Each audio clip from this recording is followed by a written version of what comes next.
فإذا قضيتم الصلاة فاذكروا الله قياما وقعودا وعلى جنوبكم فإذا اطمأننتم فأقيموا الصلاة إن الصلاة كانت على المؤمنين كتابا موقوتا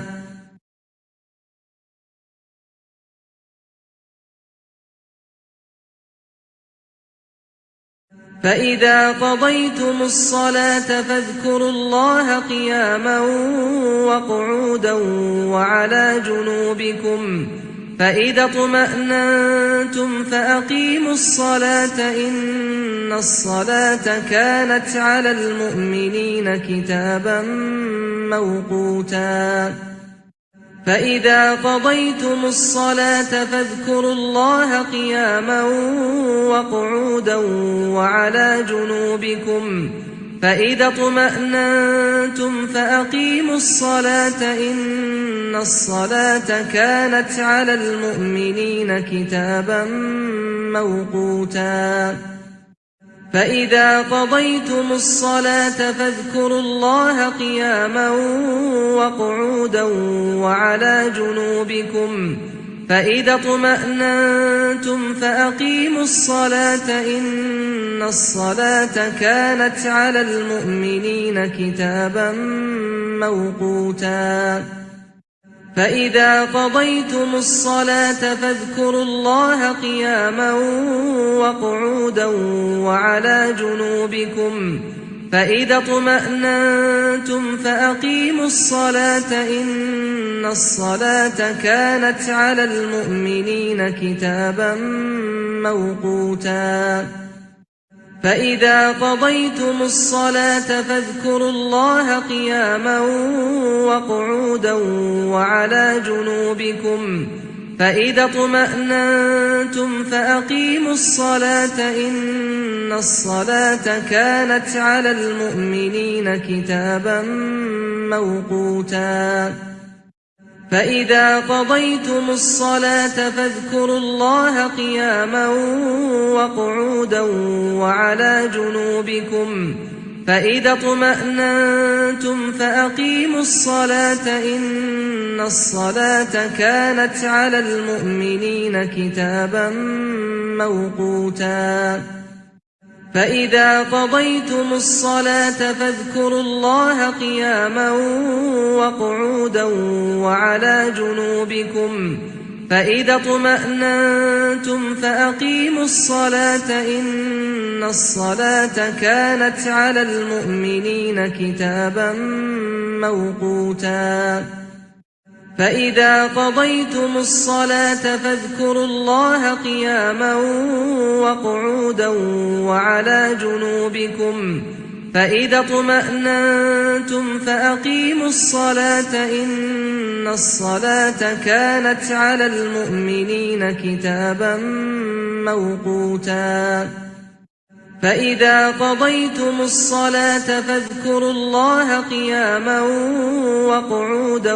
وعلى جنوبكم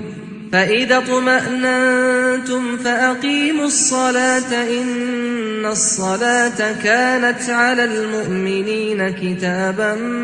موقوتا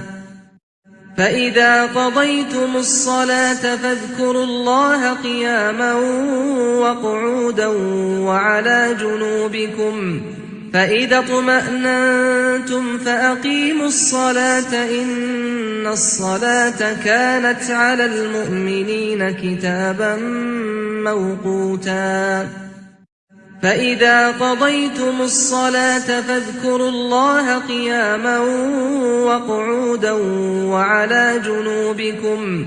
فإذا اطمأننتم فأقيموا الصلاة إن الصلاة كانت على المؤمنين كتابا موقوتا فإذا قضيتم الصلاة فاذكروا الله قياما وقعودا وعلى جنوبكم فإذا اطمأننتم فأقيموا الصلاة إن الصلاة كانت على المؤمنين كتابا موقوتا فإذا قضيتم الصلاة فاذكروا الله قياما وقعودا وعلى جنوبكم فإذا اطمأننتم فأقيموا الصلاة إن الصلاة كانت على المؤمنين كتابا موقوتا فإذا قضيتم الصلاة فاذكروا الله قياما وقعودا وعلى جنوبكم فإذا اطمأننتم فأقيموا الصلاة إن الصلاة كانت على المؤمنين كتابا موقوتا فإذا قضيتم الصلاة فاذكروا الله قياما وقعودا وعلى جنوبكم فإذا اطمأننتم فأقيموا الصلاة إن الصلاة كانت على المؤمنين كتابا موقوتا فإذا قضيتم الصلاة فاذكروا الله قياما وقعودا وعلى جنوبكم فإذا اطمأننتم فأقيموا الصلاة إن الصلاة كانت على المؤمنين كتابا موقوتا فإذا قضيتم الصلاة فاذكروا الله قياما وقعودا وعلى جنوبكم فإذا اطمأننتم فأقيموا الصلاة إن الصلاة كانت على المؤمنين كتابا موقوتا فإذا قضيتم الصلاة فاذكروا الله قياما وقعودا وعلى جنوبكم فإذا اطمأننتم فأقيموا الصلاة إن الصلاة كانت على المؤمنين كتابا موقوتا فإذا قضيتم الصلاة فاذكروا الله قياما وقعودا وعلى جنوبكم فإذا اطمأننتم فأقيموا الصلاة إن الصلاة كانت على المؤمنين كتابا موقوتا فإذا قضيتم الصلاة فاذكروا الله قياما وقعودا وعلى جنوبكم فإذا اطمأننتم فأقيموا الصلاة إن الصلاة كانت على المؤمنين كتابا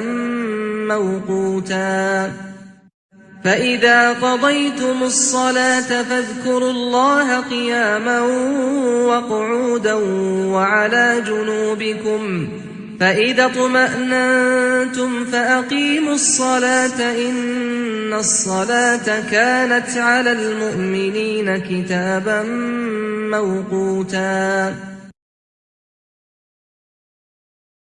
أعوذ بالله من الشيطان الرجيم. بسم الله الرحمن الرحيم. الحمد لله رب العالمين الرحمن الرحيم مالك يوم الدين إياك نعبد وإياك نستعين اهدنا الصراط المستقيم صراط الذين أنعمت عليهم غير المغضوب عليهم ولا الضالين. آمين يا رب العالمين. نحمده ونصلي على رسوله الكريم.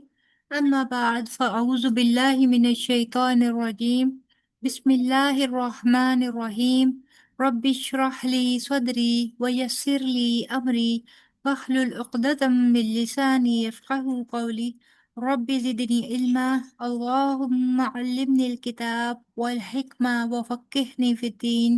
يا ربي لك الحمد كما ينبغي لجلال وجهك ولعظيم سلطانك آمین یا رب العالمین۔ السلام علیکم ورحمۃ اللہ وبرکاتہ۔ کیسے ہیں آپ سب لوگ؟ وعلیکم السلام ورحمۃ اللہ وبرکاتہ۔ الحمدللہ، آپ ٹھیک ہیں؟ جی الحمدللہ، اللہ کا شکر۔ آج انشاءاللہ تعالی ہم لوگ نماز کا اگلا چیپٹر سٹارٹ کریں گے۔ جیسا کہ آپ لوگوں نے شروع میں دیکھا کہ ہم لوگوں نے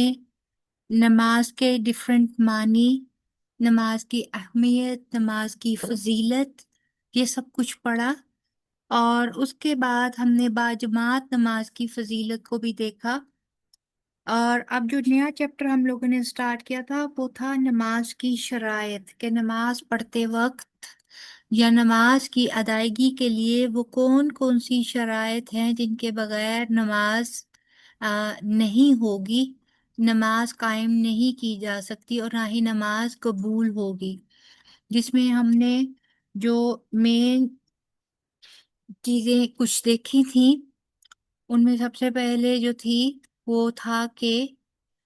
ہمارا وقت، نماز کا وقت، طہارت، عاقل اور بالغ ہونا۔ پھر ہم نے دیکھا تھا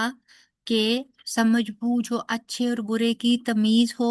ٹھیک ہے، مسلمان ہونا شرط ہے اور ایمان کا ہونا شرط ہے۔ اب جو ہم لوگ ٹاپک کریں گے وہ دیکھیں گے کہ نماز کے لیے طہارت ضروری ہے۔ اب طہارت کس کس جگہ کی، کہاں کہاں پر طہارت ضروری ہے وہ ہم انشاءاللہ تعالیٰ دیکھیں گے، اور وہ طہارت کس طریقے سے حاصل کی جا سکتی ہے وہ بھی دیکھیں گے، اور پھر کون سی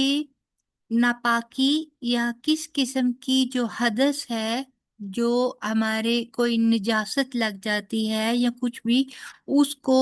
کون سی ناپاکی وضو کے ساتھ اس کو حاصل کیا جا سکتا ہے، اور کون سی ناپاکی کو غسل کر کر دور کیا جانا چاہیے، یہ بھی انشاءاللہ تعالی ہم دیکھیں گے۔ پھر اس کے بعد ہم ڈیٹیل سے غسل کا طریقہ، یعنی کہ جیسے حیض کے بعد کا غسل یا پھر جنابت کے بعد کا غسل ہے، اس کا طریقہ بھی دیکھیں گے، اور اسی طرح ہم وضو کا طریقہ بھی دیکھیں گے، اور اس کے ساتھ ساتھ ہم لوگ دیکھیں گے کہ وضو کی فضیلت کیا ہے، وضو کرنے کے کیا کیا فوائد ہیں انشاءاللہ۔ اور اس کے بعد یہ دو چیزیں تو ہوں گی جب پانی اویلیبل ہے، جب پانی اویلیبل نہیں ہوگا تو ایسی صورت میں اللہ تعالیٰ نے ہمیں تیمم کی رخصت دے رکھی ہے کہ ہم لوگ پانی نہ ہونے کی صورت میں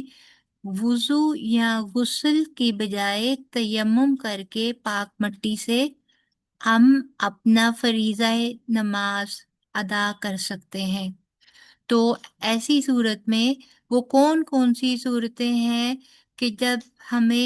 ہم تیمم کر کے اس میں پاکیزگی، پاکی اختیار کر سکتے ہیں، اور پھر یہ کہ تیمم کیسے کیا جاتا ہے یہ بھی انشاءاللہ تعالیٰ دیکھیں گے۔ اوبویسلی یہ ایک لینتھی ٹاپک ہے،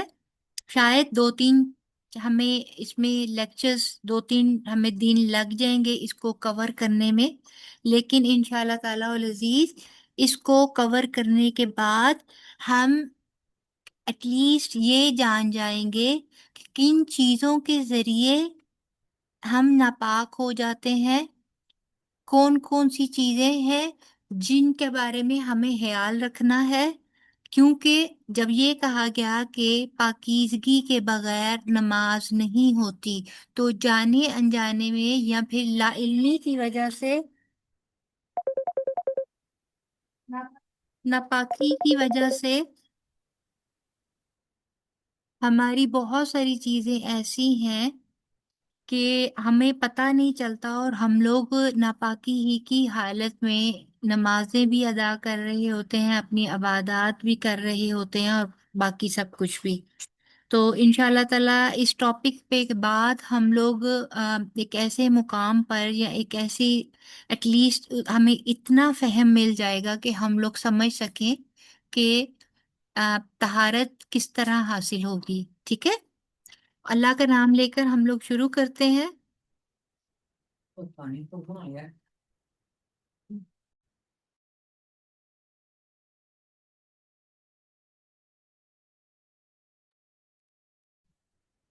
جی میں بس 1 منٹ جو ہمارا وہ ہے میں اس کو نکال لوں اور پھر انشاءاللہ تعالی ہم لوگ شروع کرتے ہیں.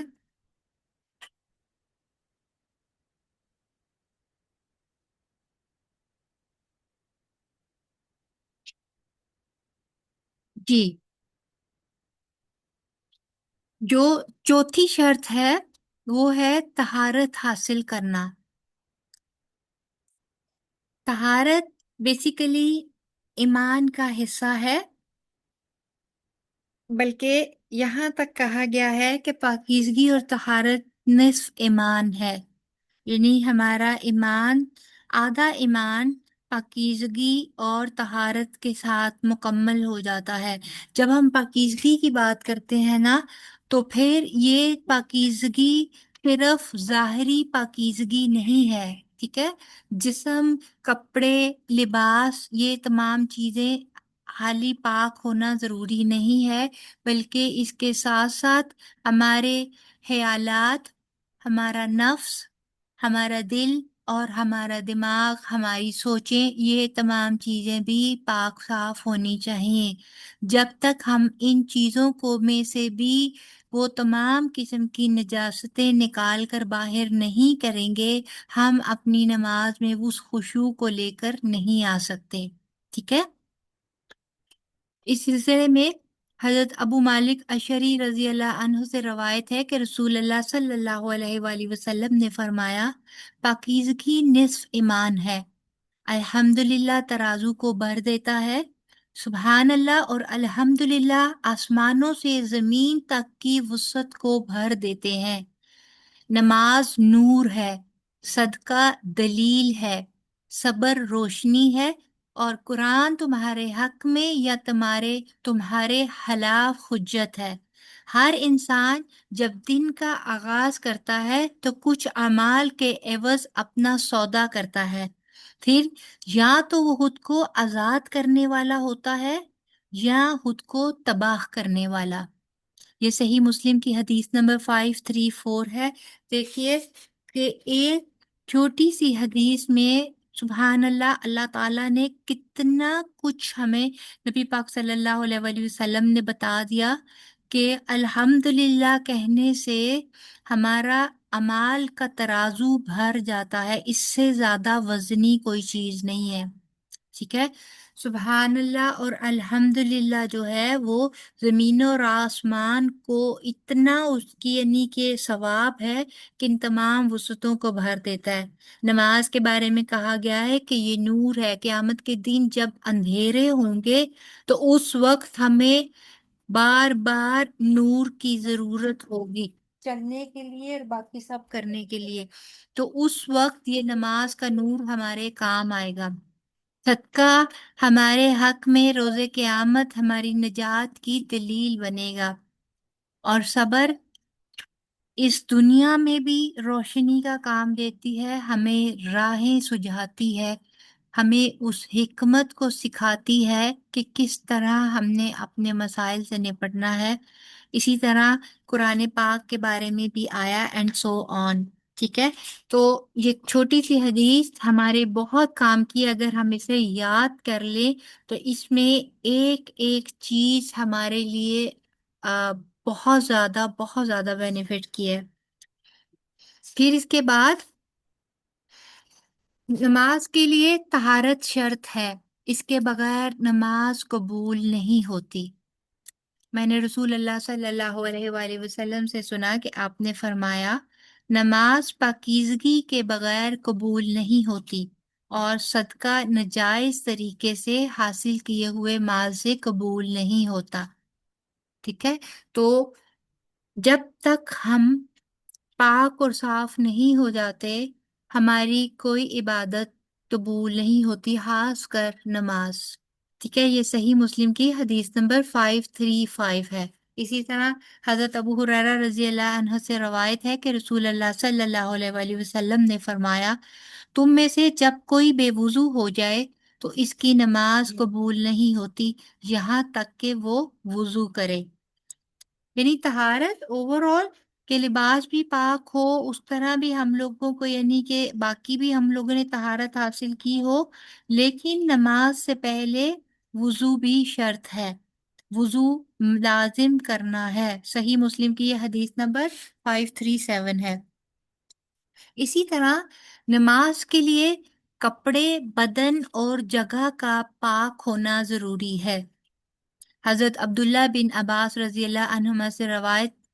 کہتے ہیں کہ ایک مرتبہ رسول اللہ صلی اللہ علیہ وآلہ وسلم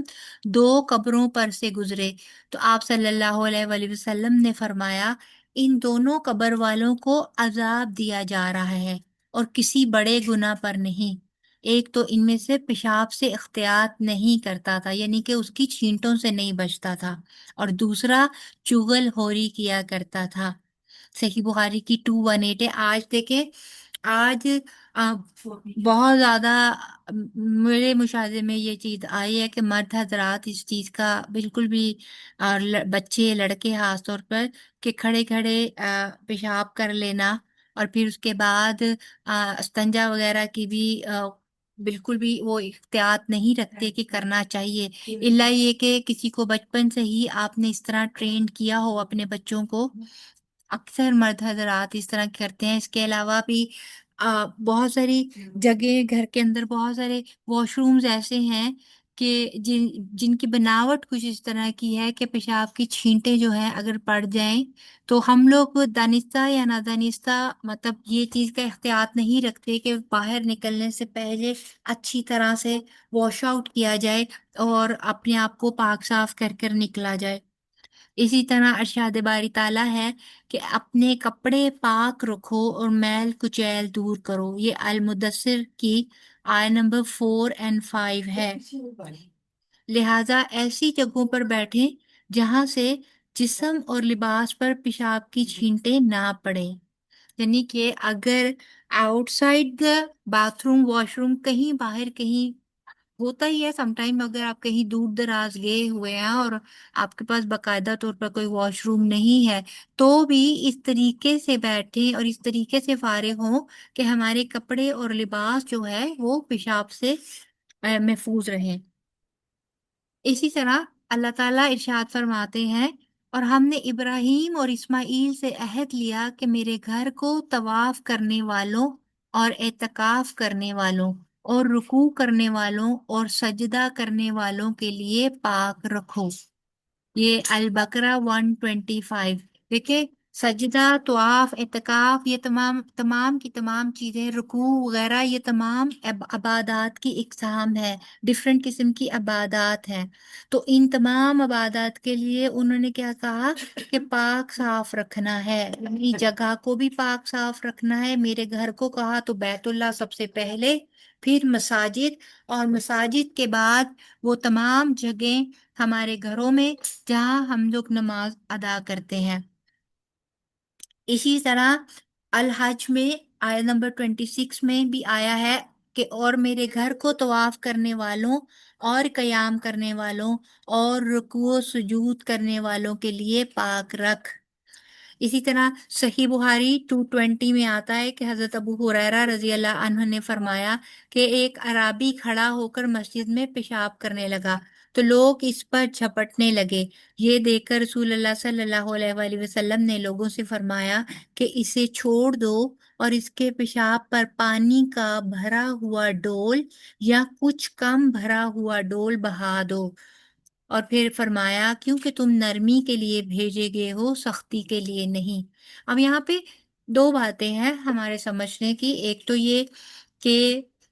اگر کسی جگہ پر اس طرح کی کوئی نجاست گر جاتی ہے تو پانی کے ذریعے اس کو پاک یا صاف کیا جا سکتا ہے، ٹھیک ہے، نمبر 1 چیز۔ اب نبی پاک صلی اللہ علیہ وآلہ وسلم کے زمانے میں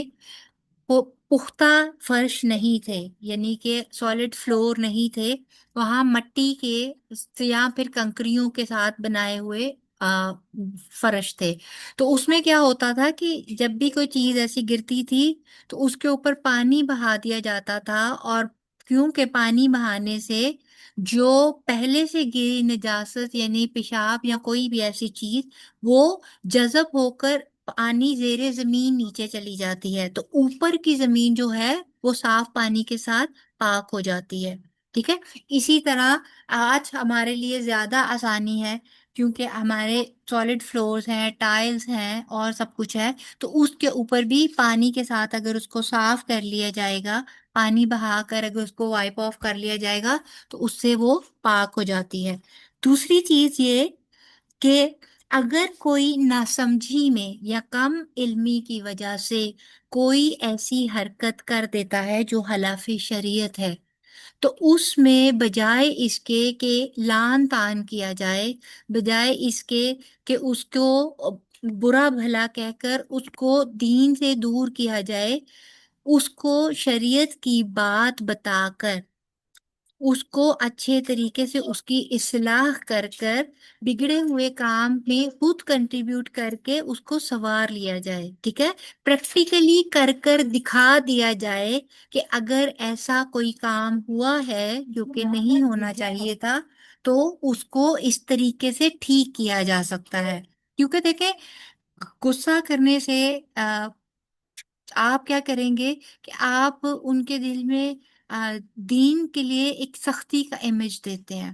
جس کی وجہ سے بہت یہ چیز چانس رہتا ہے کہ دوسرا بندہ بالکل ہی دین کو ایک اپنے خلاف ایک سخت اسٹرکٹ چیز سمجھتے ہوئے مزید دین سے دور ہو جائے۔ لیکن اس کی جگہ اگر آپ ان کے سامنے پریکٹیکلی یہ کام کرتے ہوئے اس چیز کی اصلاح کر دیتے ہیں تو یہ نہ صرف ایک عملی تربیت ہوگی بلکہ ان کے لیے بھی آپ کے اس نرم رویے سے وہ دین سے قربت اختیار کریں گے۔ ٹھیک ہے، پھر شیرخوار بچے کا اگر پیشاب کپڑوں پر، جیسے کہ آج کل کی مائیں، ہوتا ہے بہت جگہ پہ یہ بھی ہوتا ہے کہ مائیں جو ہے وہ یہ کہہ کر نمازیں نہیں پڑھتی، جن کے بہت چھوٹے بچے ہیں گود والے، کہ ہمیں نہیں پتا ہمارے کپڑے پاک ہیں یا ناپاک ہیں تو ہم لوگ اس وجہ سے نماز نہیں پڑھتے، اب بار بار تو نہایا نہیں جاتا، بار بار تو کپڑے نہیں چینج کیے جاتے۔ تو ایسی صورت میں کیا شریعت کیا کہتی ہے، ہماری رہنمائی کرتی ہے کہ ایسے بچے جو ابھی سالڈ فوڈ پر نہیں آئے، صرف دودھ پیتے ہیں، تو اس میں جو لڑکے ہیں، شیرخوار لڑکے، ان کے بارے میں تو یہ ہے کہ اگر ان کا پیشاب کپڑوں پر گر جاتا ہے تو اتنے کپڑے پر پانی کے چھینٹے مار دینے سے، ٹھیک ہے، وہ کپڑا پاک ہو جاتا ہے، آپ اس میں پھر نماز ادا کر سکتے ہیں۔ لیکن اگر لڑکی کا پیشاب گر گیا ہے تو ایسی صورت میں اتنا حصہ، جتنے حصے پہ پیشاب گرا ہے، اس کو پانی سے دھو لینا چاہیے اور پھر اس میں نماز ادا کی جا سکتی ہے۔ ٹھیک ہے، اب لڑکے اور لڑکی کا ڈیفرنس کیوں ہے؟ اس میں ڈیفرنٹ قسم کی رائے ہے، جس میں امام ابن تیمیہ اور امام ابن قیم جو ہیں وہ جو دلائل پیش کرتے ہیں وہ یہ ہیں کہ کیونکہ حضرت ایک تو یہ کہ سب سے بڑی بات کہ نبی پاک صلی اللہ علیہ وآلہ وسلم نے ایسا ہی کر کے دکھایا، اور انہوں نے یہی فرمایا نبی پاک صلی اللہ علیہ وسلم نے کہ اگر شیرخوار لڑکا ہے تو پانی کے چھینٹے انہوں نے مارے اور ایسا پریکٹیکلی کر کے دکھایا۔ ٹھیک ہے، اور حضرت علی کی طرف سے ایک روایت آتی ہے، تو اس میں انہوں نے یہ حضرت علی کا قول ہے کہ وہ کہتے ہیں کہ اگر لڑکی ہو تو اس کو دھویا جائے گا۔ تو امام ابن قیم اور تیمیہ جو ہیں وہ دونوں اسکالرس ہیں، بہت نامی گرامی اسکالرس ہیں، وہ یہ کہتے ہیں کیونکہ حضرت آدم کی پیدائش مٹی اور پانی سے ہوئی تھی، لہٰذا لڑکا جو ہے ان کا پیشاب جو مٹی اور پانی سے ہے تو اس میں نجاست یا وہ ایلیمنٹ نہیں ہے۔ ٹھیک ہے، تو اس کے اندر اس طرح کی ناپاک رطوبتیں اور اس طرح کی چیزیں نہیں ہیں، لہٰذا اس کو صرف چھینٹا مار دینا بھی کافی ہے، لیکن جو لڑکی ہے وہ کیونکہ حضرت آدم کی پسلی سے اما حوا پیدا ہوئی تھی، تو وہ گوشت اور خون سے اس کی پیدائش ہوئی ہے، لہذا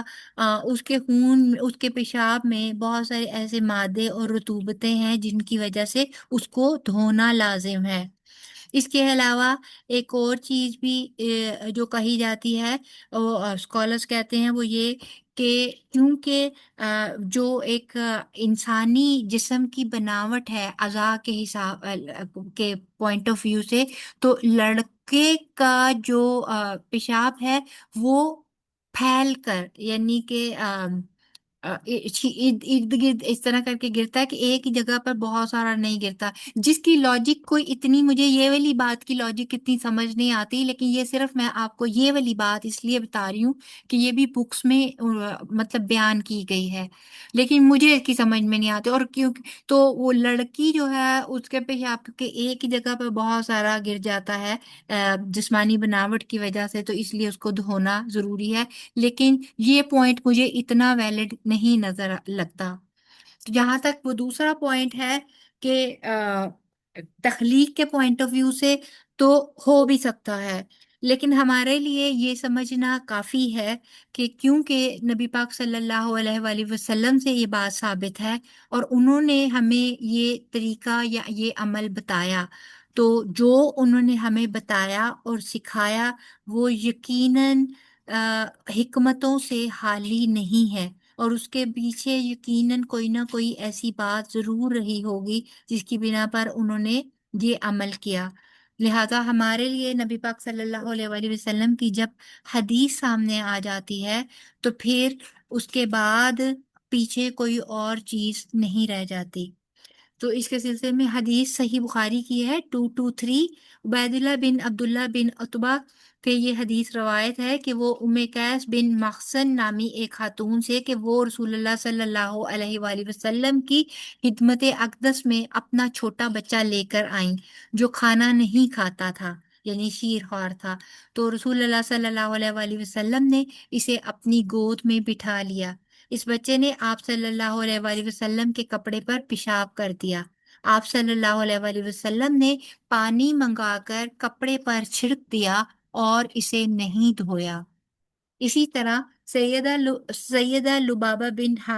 بنت حارث بیان کرتی ہیں کہ سیدنا حسین بن علی رسول اللہ صلی اللہ علیہ وآلہ وسلم کی گود میں تھے کہ پیشاب کر دیا، تو میں نے کہا کہ آپ دوسرا کپڑا پہن لیں اور یہ چادر مجھے دے دیں، میں اسے دھو دوں، تو آپ نے فرمایا صرف لڑکی کا پیشاب ہی دھویا جاتا ہے اور لڑکے کے پیشاب پر چھینٹے مارے جاتے ہیں۔ یہ سنن ابی داؤد کی 375 ہے، لیکن اس حدیث کے بارے میں کہا جاتا ہے کہ یہ حسن صحیح حدیث ہے، یعنی کہ دوسرے درجے کی حدیث ہے۔ جی سمینا جی۔ السلام علیکم ورحمۃ اللہ۔ وعلیکم السلام ورحمۃ اللہ، جی فرمائیے۔ ہاں جی اپا، یہ پوچھنا تھا کہ صرف کپڑے کو دھونا ہے کہ ظاہر ہے جب کپڑے پہ لگے گا پیشاب، تو اگر کسی بچے نے پیشاب کر دیا گود میں بٹھائے ہوئے تو ظاہر ہے پھر گود میں بھی پیشاب جائے گا، تو کپڑے کو دھونا ہے کہ جسم کو بھی دھونا ہے؟ لیکن لڑکی کے سلسلے میں وہی چیز جو آپ کے کپڑے کے اوپر اپلائی کرتی ہے، وہ کہتے ہیں نا جوس کو لے کر کل پر اپلائی کر لیا جاتا ہے، تو اگر جیسے لڑکی کا ہے تو آبویسلی آپ اتنے جسم کے پارٹ کو بھی دھو لیں گے، اور اگر لڑکے کا ہے تو جس طرح اس کو اپنے چھینٹے مار کے صاف کیا، اسی طرح آپ بدن پر بھی چھینٹا مار لیں گے، ٹھیک ہے۔ جی ٹھیک ہو، اوبیسلی یہ جزاک نبی پاک صلی اللہ علیہ وآلہ وسلم کے عمل سے ثابت ہے، اور ہم یہ دین میں جہاں جہاں ہمیں جو بھی طریقے بتائے گئے ہیں، یہ دین کو ہمارے لیے آسان کیا گیا ہے۔ دیکھیں اب ایک ماں جو ہے اوبیسلی آپ میں سے ہر کوئی اسٹیج میں سے آلموسٹ گزرا ہوا ہے، آپ لوگوں نے بچے پالے ہیں، تو ایسی صورت میں بچہ دن میں کئی دفعہ، پہلے زمانے میں تو پیمپرز نہیں تھے نا، آج پیمپرز ہیں اور آج بھی پیمپرز بھی لیک کر جاتے ہیں نا، تو اس سلسلے میں آپ ہر سیکنڈ بعد جا کے نہ تو شاور لے سکتے ہیں، نہ ہی بار بار کر کے آپ وہ چیزیں باقی کام کر سکتے ہیں۔ تو ایسی صورت میں اگر دین نے ہمارے لیے آسانیاں کی ہیں تو ان آسانیوں کو لینا چاہیے، زندگی کو آسان کرتے ہوئے اگر دین پر عمل کریں گے تو دین میں فرائض کو ادا کرنا بھی اتنا ہی آسان لگے گا ہمیں، بجائے اس کے کہ آپ نماز چھوڑ دیں، نماز قضا کر دیں، نماز لیٹ کر دیں۔ اس سے بہتر ہے کہ آپ اس آسانی کو اپنائیں اور اپنا فرض بوقت ادا کریں، ٹھیک ہے نا؟ جی، اسی طرح حیض آلود کپڑے کا کیا حکم ہے؟ یعنی کہ اگر آپ، اب ہمارے ہاں کیا عموماً کانسیپٹ ہے کہ جب پیریڈز آئیں گے تو اس وقت ہم کیا کرتے ہیں کہ جو کپڑے سارے کے سارے پہنے ہوئے تھے وہ سارے کپڑے بھی اتار کر دھونے ہیں، جو ٹاول استعمال کریں گے وہ ٹاول بھی دھویا جائے گا، پھر اس کے بعد ہم لوگ نے اگر کیا کہتے ہیں اس کو اور بھی کوئی چیز استعمال ہوئی ہے، بیڈ شیٹس وغیرہ ہیں تو ان کو بھی ہم چینج کرنے کی کوشش کرتے ہیں، ایکسیکٹرا ایکسیکٹرا، یہ سب کچھ کرتے ہیں۔ لیکن اگر ہم احادیث کو پڑھیں، اگر ہم ڈیپ ڈاؤن شریعت کو پڑھیں گے تو ہمیں پتہ چلتا ہے کہ ایسا کچھ بھی نہیں ہے، ہمیں ایسا کچھ بھی کرنے کی ضرورت نہیں ہے جب تک کہ خون کا داغ ہمارے کپڑے کو نہیں لگ جاتا، اور پھر خون کا داغ کپڑے کے جس حصے پر لگے صرف اس حصے کو دھو لینا بھی کافی ہو جاتا ہے، سارے کپڑے کو دھونا یا بدلنا ضروری نہیں ہے۔ دیکھیں ہمارے نبی پاک صلی اللہ علیہ وآلہ وسلم کے زمانے میں بہت زیادہ وہ نہیں تھی، کیا کہنا چاہیے، اتنا زیادہ وہ پیسہ نہیں تھا،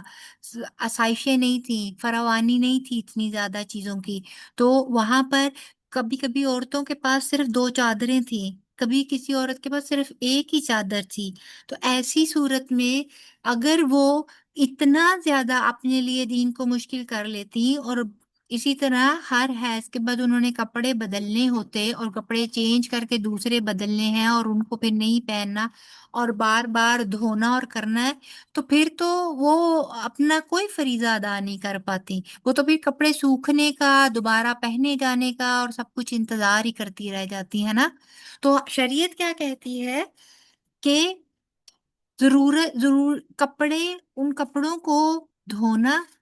ان کپڑوں کو بدلنا ضروری نہیں ہے، الا یہ کہ آپ کو اس پہ سپاٹ لگ جائے، اور جہاں سپاٹ لگ جائے گا اس کو بھی صاف کرنے کا طریقہ کار نبی پاک صلی اللہ علیہ وآلہ وسلم نے یہ فرمایا کہ سب سے پہلے اتنے حصے کو ناخن کے ساتھ یا کسی چیز کے ساتھ کھرچ لیں، ٹھیک ہے، کھرچ کے رگڑ دیں اور پھر پانی ڈال کر اس پہ رگڑیں اور پھر پانی سے دھو لیں۔ ایون صابن یا کسی ایسی چیز کا بھی ذکر نہیں کیا گیا کہ آپ استعمال کریں، ٹھیک ہے، اور پھر اسی کپڑے میں نماز ادا کر لیں،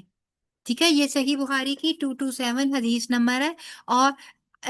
اسما بنت بکر، ابو بکر کی جو بیٹی ہیں، حضرت عائشہ کی بہن، یہ ان سے حدیث مروی ہے کہ ایک عورت نے رسول اللہ صلی اللہ علیہ وآلہ وسلم کی خدمت میں حاضر ہو کر عرض کی تھی کہ حضور فرمائیے ہم میں سے کسی عورت کو کپڑے میں حیض آ جائے تو وہ کیا کرے؟ آپ صلی اللہ علیہ وآلہ وسلم نے فرمایا کہ پہلے اسے کھرچے، پھر پانی سے رگڑے اور پھر پانی سے دھو ڈالے اور اسی کپڑے میں نماز پڑھ لے، یہ ٹھیک ہے۔ اسی طرح استحاضہ کا حکم حضرت عائشہ رضی اللہ عنہ سے نقل کرتی ہیں، وہ فرماتی ہیں کہ ابو حبیش کی بیٹی فاطمہ رسول اللہ صلی اللہ علیہ وآلہ وسلم کی خدمت میں حاضر ہوئی اور اس نے کہا کہ میں ایک ایسی عورت ہوں جسے استحاضہ کی بیماری ہے۔ یہ استحاضہ کی بیماری ہوتی ہے، یہ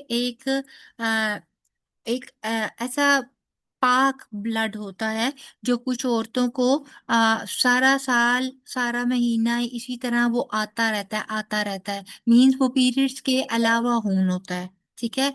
مطلب تو نبی پاک صلی اللہ علیہ وسلم نے کہا تھا کہ یہ ایک رگ کا خون ہے، یہ حیض نہیں ہوتا۔ تو انہوں نے پوچھا کہ ایسی صورت میں اسی لیے میں پاک نہیں رہتی تو کیا میں نماز چھوڑ دوں؟ تو اس پر نبی پاک صلی اللہ علیہ وآلہ وسلم نے فرمایا تھا کہ نہیں، یہ ایک رگ کا خون ہے، حیض نہیں ہے۔ جب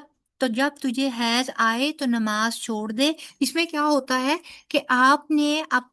اپنی ڈیٹس کو آبزرو کرنا ہے کہ آپ کے پیریڈ کی ڈیٹس کون سی ہیں، ٹھیک ہے؟ شروع سے آپ کو پیریڈس کن ڈیٹس پر آ رہے ہیں، تو آپ کیا کہیں گے کہ منتھ میں جب وہ ڈیٹس آئیں گی ان دنوں میں، اور ویسے بھی جو حیض کا بلڈ ہوتا ہے اور استحاضہ کا جو بلڈ ہے، ان دونوں کے بلڈ میں کے کلر میں بھی فرق ہوتا ہے، ٹھیک ہے؟ ان دونوں کا اگر بلڈ دیکھیں تو حیض کا بلڈ جو ہے وہ بلیک کلر کا ہوتا ہے، ٹھیک ہے، سیاہی مائل، تھوڑا ڈارک میرونیش کلر کا ہوتا ہے، جبکہ استحاضہ کا جو بلڈ ہے وہ صحیح ریڈ کلر کا ہوتا ہے۔ اسی طرح جو حیض کا بلڈ ہے اس میں بدبو آتی ہے، ٹھیک ہے،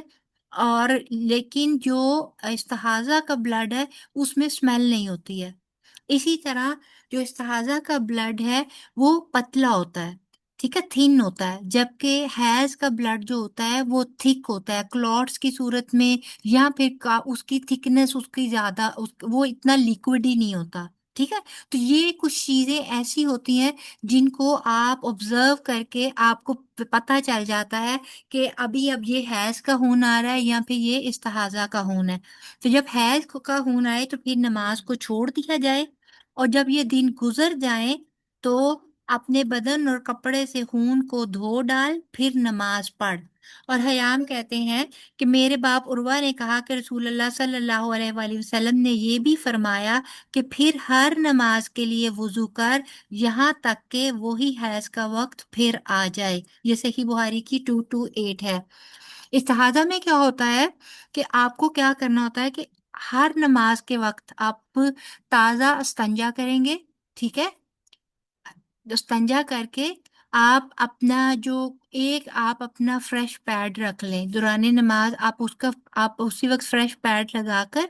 اپنا وضو کریں، وضو کر کے تو آپ فوری طور پر نماز ادا کر لیں، ٹھیک ہے؟ اینڈ دین اگین جب آپ کی نیکسٹ نماز کا وقت آئے پھر آپ فریش استنجا کریں، فریش وضو کریں اور پھر نماز ادا کریں۔ جو استحاضہ والی عورتیں ہیں وہ اس طرح کر سکتی ہیں، اور اس طرح ان کی نماز ہو جاتی ہے، اور ان کو اپنی نمازیں نہیں چھوڑنی چاہیے، ٹھیک ہے؟ یہ صحیح بخاری کی 228 حدیث نمبر ہے۔ اسی طرح جو آگے ہے منی کا دھونا۔ اب منی کیا ہے؟ منی جو جنابت کے وقت، جو بھی جمع کے وقت جو ڈسچارج ہوتا ہے نا مردوں کا، اس کو کہا جاتا ہے، ٹھیک ہے؟ تو اس کے بارے میں کیا ہے کہ اس سے کپڑا ناپاک ہو جاتا ہے جتنے کپڑے پر وہ لگ جائے، ٹھیک ہے؟ تو اس سلسلے میں حضرت عائشہ رضی اللہ عنہ سے روایت ہے کہ آپ فرماتی ہیں رسول کریم صلی اللہ علیہ وآلہ وسلم کے کپڑے سے جنابت کو دھوتی تھی، پھر وہ اس کو پہن کر آپ صلی اللہ علیہ وآلہ وسلم نماز کے لیے تشریف لے جاتے، اور پانی کے دھبے آپ صلی اللہ علیہ وآلہ وسلم کے کپڑے میں ہوتے تھے، یعنی کہ وہ اگر انٹرکورس کے وقت اگر ان کو کوئی بھی ایسا ڈسچارج لگا ہوتا تھا وہ کپڑے سے دھو دیتی تھی، اور اسی طرح گیلا گیلا کپڑا، کیونکہ نہیں ہوتے تھے اتنے کپڑے ان کے پاس، تو وہ اسی طرح گیلے کپڑے کے ساتھ ہی جبکہ ان کے اوپر پانی کا دھبا ہوتا تھا تو وہ نماز ادا کرنے چلے جاتے تھے۔ یہ صحیح بخاری کی حدیث نمبر 229 ہے۔ اسی طرح نجاست آلود جوتے کا حکم، یعنی کہ ایسے جوتے جن پر کوئی گندگی لگی ہوئی ہے، ان کے بارے میں کیا حکم ہے؟ سیدنا ابو سعید خدری، اچھا اب اس کے بارے میں بھی آپ کو یہ بتا دوں کہ اوبیسلی یہ نبی پاک صلی اللہ علیہ وآلہ وسلم کے زمانے کی احادیث ہیں۔ اس زمانے میں کیا ہوتا تھا کہ ہارڈ فلور نہیں تھے، جائے نماز وغیرہ نہیں بچھائی جاتی تھی، یا پھر چٹائی وغیرہ بھی کچھ اس طرح سے نہیں ہوتی تھی، تو زیادہ تر جو نماز ہے وہ اسی طرح مٹی کے فرش کے اوپر پڑی جاتی تھی۔ تو ایسے میں جو جوتے پہنے ہوتے تھے صحابہ کرام نے، اور اوبیسلی آپ کو پتا ہے کہ سعودی عرب، مکہ مدینہ یہ ریگستانی ٹائپ کے علاقے تھے اس وقت بھی، اب تو کنسٹرکشن ہے تو ہمیں وہ چیزیں اتنا نظر نہیں آتی، لیکن اگر آپ مکہ سے مدینہ کی طرف ٹریول کریں تو رستے میں آپ کو نظر آتا ہے کہ ایکچول میں یہ علاقے صحرائی علاقے تھے، اور اس طرح سارا، تو گرمی کی بھی شدت تھی، تو حالی فرش پر، مٹی کے فرش پر یا پھر کنکریاں بچھے ہوئے فرش پر جوتے اتار کر نماز پڑھنا شدت کی گرمی میں پاسبل نہیں تھا۔ ٹھیک ہے، تو ایسے میں کیا تھا کہ حکم یہ تھا کہ اگر جوتوں کے نیچے گندگی نہیں لگی ہوئی تو جوتوں سمیت نماز پڑھی جا سکتی ہے۔ دوسری وجہ یہ بھی تھی کہ پاک مٹی سے، آپ کو پتہ ہے جیسے مٹی سے طہارت حاصل کی جا سکتی ہے، جیسے کہ تیمم بھی مٹی سے ہوتا ہے، اسی طرح اگر پانی اویلیبل نہیں ہے تو استنجا کرنے کے لیے بھی مٹی کے 3 ڈھیلے لیے جاتے ہیں۔ تو مٹی جو ہے، جس مٹی پہ کسی قسم کی غلاظت یا وہ آلودگی مکس نہیں ہے، اس سے پاکی حاصل کی جا سکتی ہے۔ تو ایسی صورت میں کیا ہوگا کہ آپ اگر کسی نے ان جوتے پہنے ہوئے ہیں اور ان کو شک ہے کہ کچھ لگا ہوا ہے، یہ پہلے کی بات کر رہی ہوں، ابھی آپ کو میں اس کانسیپٹ کو تھوڑا سا واضح مزید کرتی ہوں، تو وہ کیا کر سکتے ہیں کہ کسی گھاس والی جگہ پہ یا پاک مٹی والی جگہ پہ پیر کو اچھی طرح رگڑا جا سکتا ہے جوتوں کو، تاکہ نیچے جو بھی کوئی غلاظت لگی ہو وہ بالکل اتر جائے اور جوتے صاف ہو جائیں، اور پھر ان جوتوں میں نماز پڑھی جا سکتی ہے۔ ٹھیک ہے، یہ تو ہے ان جگہوں کا ذکر جہاں پر جائے نمازیں نہیں بچھائی جاتی تھیں، جہاں پر جائے نمازیں نہیں تھیں، جہاں پر ہارڈ فلور نہیں تھے اور جہاں پر شدت کی گرمی تھی۔ اب بات کرتے ہیں آج جہاں پر جائے نماز ہے اور باقی سب کچھ بھی ہے، باہر جو کہ جس قسم کی نجاست، آلودگی اور ہر چیز آج کے دور میں ہے، تو ایسی صورت میں ہم جب تک کہ ہمیں 110% یہ شور نہیں ہے کہ جوتا پاک ہے، صاف ہے ہمارا جوتا، اور ہم نے نیچے جائے نماز بھی نہیں بچھائی ہوئی، صرف ہارڈ فلور ہے، تو نماز پڑھی جا سکتی ہے۔ ادروائز بہتر یہی ہے کہ نماز جوتا اتار کر پڑھی جائے۔ ٹھیک ہے، اب اس کے سلسلے میں حدیث کو دیکھ لیتے ہیں کہ سیدنا ابو سعید خدری بیان کرتے ہیں کہ ایک بار رسول اللہ صلی اللہ علیہ وآلہ وسلم اپنے صحابہ کو نماز پڑھا رہے تھے کہ آپ صلی اللہ علیہ وآلہ وسلم نے دوران نماز میں اپنے جوتے اتار کر اپنے بائیں جانب رکھ لیے۔ جب صحابہ کرام نے آپ صلی اللہ علیہ وآلہ وسلم کو دیکھا تو انہوں نے بھی اپنے جوتے اتار دیے۔ جب آپ صلی اللہ علیہ وآلہ وسلم نماز سے فارغ ہوئے تو فرمایا، تم لوگوں نے اپنے جوتے کیوں اتارے؟ انہوں نے کہا کہ ہم نے آپ کو دیکھا کہ آپ نے اپنے جوتے اتارے ہیں تو ہم نے بھی اتار دیے۔ رسول اللہ صلی اللہ علیہ وآلہ وسلم نے فرمایا، بے شک جبرائیل علیہ السلام میرے پاس آئے اور بتایا کہ آپ کے جوتے میں گندگی لگی ہے۔ ٹھیک ہے، تو آپ صلی اللہ علیہ وآلہ وسلم نے فرمایا، جب تم میں سے کوئی مسجد میں آئے تو اپنے جوتوں کو بغور دیکھ لیا کرے، اگر ان میں کوئی گندگی یا نجاست نظر آئے تو اسے پونچھ ڈالے اور پھر ان میں نماز پڑھ لے۔ یہ سنن ابی داؤد کی حدیث نمبر 350 ہے اور یہ صحیح حدیث ہے۔ ٹھیک ہے،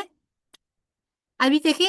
اب یہاں پہ تھوڑا سا آپ اس چیز کو اس طرح سے بھی امپرووائز کر سکتے ہیں اور دیکھ سکتے ہیں۔ آج جب ہم ٹریولنگ کر رہے ہوتے ہیں، ہے نا، تو پبلک پلیسز پہ ٹریولنگ، پبلک ٹرانسپورٹ پہ فرض کریں ہم ٹریولنگ کر رہے ہیں اور نماز کا کوئی ٹائم ہو گیا ہے، ہم نے نفل نماز پڑھنی ہے یا کچھ ایسے، تو ہم لوگ اب ایسا تو نہیں کر سکتے کہ وہاں پہ جوتا اتاریں، یا پھر اگر جوتا اتاریں گے بھی تو سیل جوتا ہمارے پیر کے نیچے ہی ہوگا۔ یہ رسک نہیں لیا جا سکتا کہ جوتا اتارا جائے اور اس کے بعد جوتا جو ہے وہ چلتی گاڑی میں کہیں کا کہیں چلا جائے، تو جوتا اتار کر پیر کے نیچے ہی ہوگا اور آپ اوپر اپنی نفل نماز جو ہے وہ پڑھ سکتے ہیں، کیونکہ فرض نماز کے لیے تو یہ ہے نا کہ ایٹ لیسٹ اسٹارٹ جو ہے وہ قبلہ رخ ہو کر کرنا ضروری ہے، اس کے بعد بھی سواری جس طرف بھی مڑتی جائے ہم لوگ پڑھ سکتے ہیں۔ لیکن نفل نماز کے لیے یہ ہوتا ہے کہ آپ منہ چاہے جس طرف بھی ہے آپ نماز ادا کر سکتے ہیں۔ ٹھیک ہے،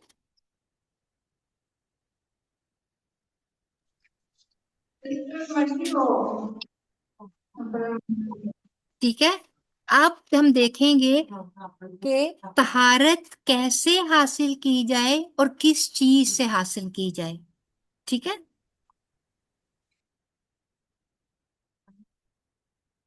طہارت کس چیز سے حاصل کی جائے؟ سب سے پہلے تو جی پاک پانی سے، اور اس کا کیا ہے کہ سورہ انفال کی آیت نمبر 11 میں اللہ تعالیٰ فرماتے ہیں، اور تم پر آسمان سے پانی اتارا تاکہ اس سے تمہیں پاک کر دے۔ اور شیطان کی نجاست تم سے دور کر دے. ٹھیک ہے. تو جو مٹی، جو پانی آسمان سے آتا ہے، اور اس کے علاوہ بھی آپ کو میں سورسز بتاؤں گی کہ اور کون کون سی سورسز ہیں جو پاک پانی کی ہیں، جب ہم انشاءاللہ تعالی پانی کے احکامات ابھی پڑھیں گے، کچھ شاید آج ہی پڑھ لیں یا پھر نیکسٹ کلاس میں انشاءاللہ. پھر پانی نہ ہونے کی صورت میں پاک مٹی سے یعنی تیمم کرنے کے لیے. اور اس کی ہمیں کہاں سے اس چیز کی حجت ملتی ہے، دلیل ملتی ہے؟ المائدہ کی آیت نمبر 6 ہے کہ اگر تم بیمار ہو یا سفر پر ہو یا کوئی تم میں سے جائے رفع حاجت سے آئے یا عورتوں کے پاس گئے ہو، پھر تم پانی نہ پاؤ تو پاک مٹی سے تیمم کر لو اور اسے اپنے منہوں اور ہاتھ پر مر لو. یہ تیمم کا انشاءاللہ تعالی ہم باقاعدہ طریقہ دیکھیں گے کہ کس طریقے سے تیمم کیا جاتا ہے. ٹھیک ہے. اب طہارت کے طریقے کیا کیا ہیں؟ طہارت کے طریقوں میں سب سے پہلی چیز جو ہے وہ کیا ہے کہ مسواک کرنا. وضو سے پہلے مسواک کرنا، اپنے ٹیتھ برش کرنا مسواک کے ساتھ، یہ ایک مسنون طریقہ ہے. نبی پاک صلی اللہ علیہ وآلہ وسلم کی ایک حدیث کا مفہوم ہے کہ اگر مجھے تم لوگوں کے مشقت میں پڑ جانے کا ڈر نہ ہوتا تو میں ہر نماز سے پہلے مسواک کا حکم دیتا. اور نبی پاک صلی اللہ علیہ وآلہ وسلم کا یہ طریقہ کار تھا. ٹھیک ہے. کیونکہ دیکھیں ہم لوگ جب کسی پارٹی میں جاتے ہیں نا، یا کسی محفل میں جاتے ہیں، یا کسی بھی گیٹ ٹوگیدر میں جاتے ہیں، تو ہم لوگوں کی کیا کوشش ہوتی ہے؟ ہمارے جسم سے بھی اسمیل نہ آئے، ہمارے بالوں سے بھی اسمیل نہ آئے. ہم لوگ ایکسٹرا پرفیومز اور سب کچھ چھڑکتے ہیں، اور اس کے علاوہ ہم لوگ کہتے ہیں کہ ہمارے منہ سے بھی اسمیل نہ آئے. آج کل ماؤتھ فریشنرز ہیں بے شمار، اور بھی اس کے علاوہ اسپریز ہیں اس قسم کے. اور پرانے زمانے میں لوگ الائچی وغیرہ منہ میں رکھ لیتے تھے، یا پھر وہ ایک سویٹ سونف ہوتی ہے جس سے ایک خوشبو سی منہ میں آ جاتی ہے، وہ استعمال کرتے ہیں. تو پھر اللہ تعالیٰ تو اس چیز کے زیادہ مستحق ہیں کہ جب ہم ان کے حضور میں آئیں، ان کے حضور میں کھڑے ہو کر نماز کی ادائیگی کریں، تو ہمارے منہ سے لے کر ہماری ہر چیز پاکیزگی اور طہارت کا منہ بولتا ثبوت ہو. تو ایسی صورت میں مسواک کرنا. پھر اس کے بعد وضو کرنا، وضو کے ذریعے طہارت حاصل کرنا. اب وضو یہاں پہ میں نے ابھی فی الحال اس کو مختصراً کر کے لکھا ہے، لیکن وضو کے مسائل میں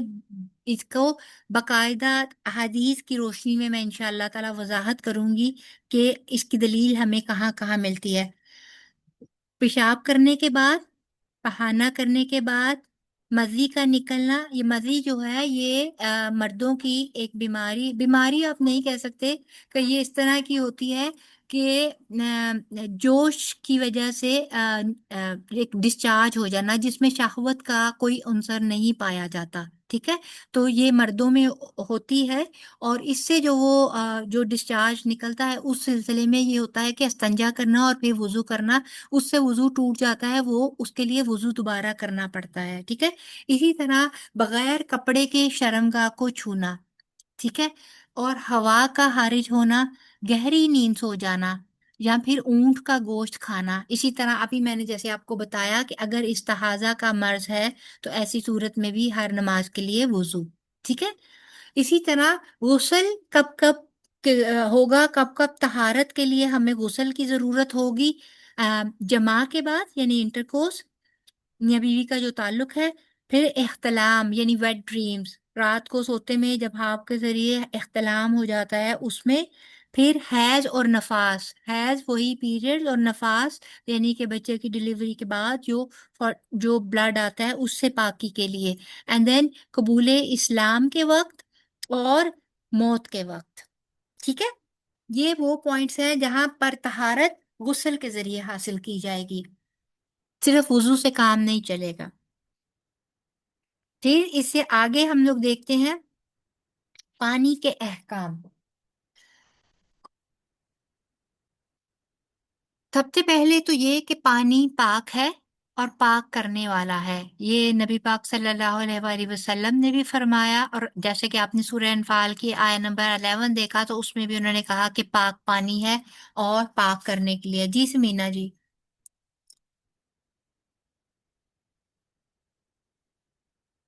جی بولیے سمینا جی.